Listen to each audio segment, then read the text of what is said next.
হরি ওম তৎসৎ। আজকের ভিডিওটা করছি। আমাকে অনেকেই কাজের ভিডিও চান, কিন্তু সেগুলো দেওয়া সম্ভব হয় না, আমি বলেছি আগে।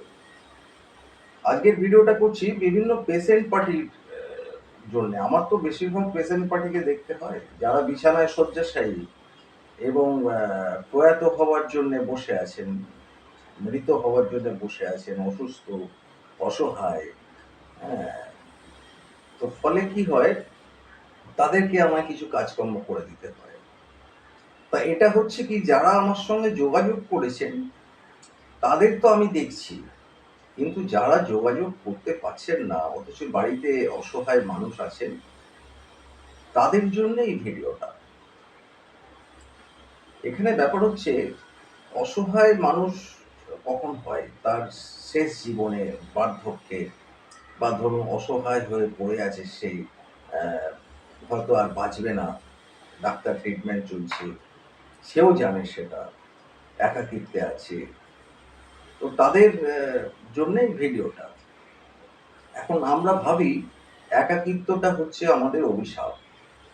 না, একাকিত্বটা ঈশ্বরের আশীর্বাদ। একটা কি হয়, সংসার কিন্তু আপনাকে কর্মঠ চাইবে, সিক্স প্যাক চাইবে, আপনি সুস্থ এটা চাইবে। কেন? সংসার আপনার থেকে এক্সপেক্ট করে অর্থ, আপনার স্কিল, আপনার উদ্যম, আপনার হবি, আপনার উপার্জন, আপনার সব কিছুই কিন্তু যেগুলো ভালো জিনিস সেগুলো সংসার এক্সপেক্ট করে। আপনি দেখবেন, হয়তো আপনি যা টাকা ইনকাম করছেন তার 10% আপনার ভোগে লাগছে, বাকি 90% সংসারে চলে যাচ্ছে। তো সংসার আপনার থেকে চায়। মানুষ কিন্তু ফল চায়, ফলের উদ্দেশ্যেই গাছ লাগায়। যে গাছটা মারা যাচ্ছে, ফল দিচ্ছে না আর, ভেতর থেকে শুকিয়ে গেছে, পোকা ধরে গেছে, সেটা কেটে দেয়। যে গরু দুধ দেয় না তাকে কেটে দেয়, কসাইয়ের হাতে তুলে দেয়। তো ব্যাপারটা হচ্ছে, সংসার আপনার থেকে এক্সপেক্ট করছে। সংসার যখনই দেখবে আপনি আর কিছু দিতে পারছেন না, তখন কি করবে? আপনাকে রিজেক্ট করবে। আর সেই সময়টা খুব হতাশ লাগে। হতাশ লাগার কোনো কারণ নেই, এটা হচ্ছে ঈশ্বরের আশীর্বাদ। কেন কি, আপনি যখন এসছেন পৃথিবীতে, তখন তো সংসারকে আপনি কিছু দেননি, আপনার উপস্থিতিটাই তার আনন্দের কারণ। তো আপনি সংসারে কি হবেন, ভালো লোক হবেন না বদমাইশ লোক হবেন, ঈশ্বর জানে। তবুও কিন্তু আপনার মায়ের বুকে সে দুধ দিয়েছে, এই দুধটা আপনি 6 মাস খেয়েছেন, ঈশ্বর অলরেডি দিয়ে গেছে। তেমনি মৃত্যুর সময়, মৃত্যুর আগে ঈশ্বর আপনাকে একাকিত্ব দিচ্ছে। কেন? এটা আপনার অ্যাচিভমেন্ট, নট পানিশমেন্ট। আপনি দেখবেন সংসারে টিনেজার ছেলে মেয়েরা পরীক্ষার আগে তাদের মা, তাদের বাবা তাদের একাকিত্ব দেয়, যে বাইরে বেরোস না, এই কাজ করিস না, ওই কাজ করিস না, তুই পড়তে বস, তোর পরীক্ষার সামনে, তুই পড়ার ঘরে থাক, তোকে কাজ করতে হবে না, তোকে বাজার যেতে হবে না, কাজ কমিয়ে দেয়। কেন? যে সামনে পরীক্ষা।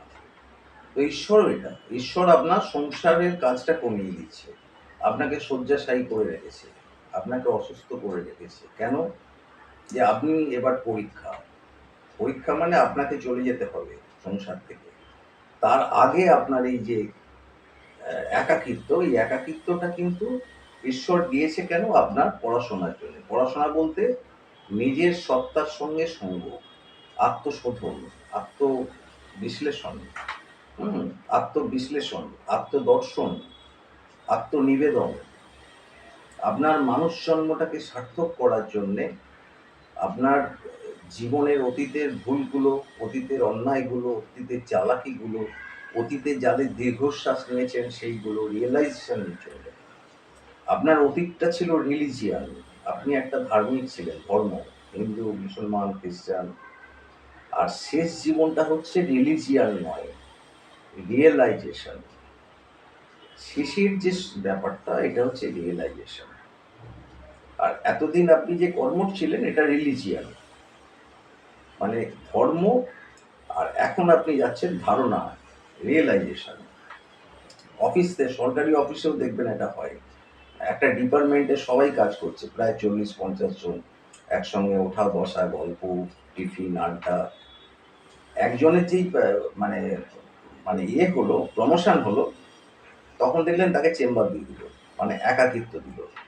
এই একাকিত্বটা কিন্তু তার মাইনে বাড়লো, তার সবকিছুই বাড়লো এবং তার সম্মান বাড়লো। এই যাদের সঙ্গে আড্ডা মারতো তারা ওকে এখন স্যার বলবে।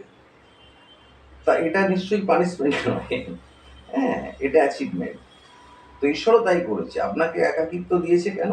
আপনাকে এটা চেম্বার দিয়েছে। এই চেম্বারে কি হবে?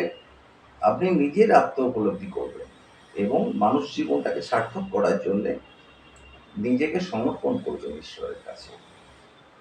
সেই জন্যে একাকিত্বটা। এই একাকিত্বটাকে আপনি কাজে লাগান।